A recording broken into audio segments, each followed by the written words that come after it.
Hello hello, your time starts now. सत्ता का खेल तो चलता रहेगा, सत्ता का खेल तो चलता रहेगा। सरकार आएंगी जाएंगी, पार्टियां बनेंगी बिगड़ेंगी, मगर ये देश रहना चाहिए, मगर ये देश का लोकतंत्र अमर रहना चाहिए।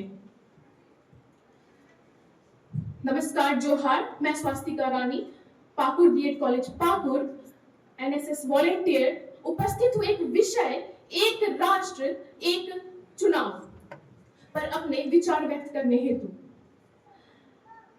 हमारे देश में चुनाव लोकतंत्र का महापर्व माना जाता है। हमारे देश में चुनाव लोकतंत्र का महापर्व माना जाता है।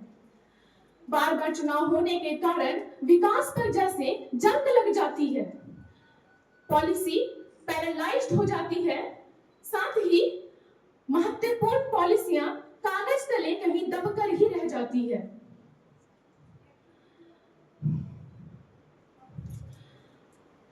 कहने का तात्पर्य यह है कि हमारे राष्ट्र में एक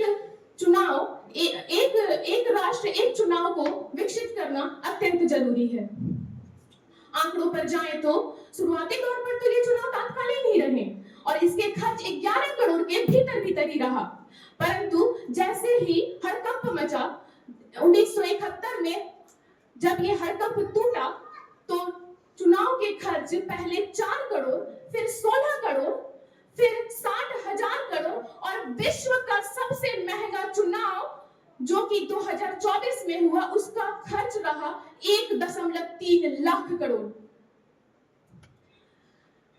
बार बार चुनाव होने के कारण हमारे देश में जातिवाद, क्षेत्रवाद, संस्कृतिवाद जैसे मुद्दे उठते हैं, जो हमारे समाज में सामाजिक तनाव पैदा करते हैं। एक राष्ट्रीय चुनाव का तात्पर्य है कि भारत के सभी लोकसभा,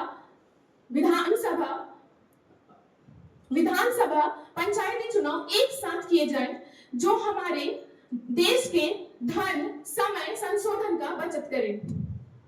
अंत में मैं अपनी वाणी को एक प्रश्न के साथ विराम करना चाहूंगी कि जब एक देश, एक राष्ट्र, एक स्वाभिमान, एक लोकतांत्रिक क्षेत्र, एक मतदान केंद्र, एक मतदाता, तो क्यों ना हो इस देश में एक राष्ट्र एक चुनाव। बहुत बहुत धन्यवाद। जय हिंद, जय भारत।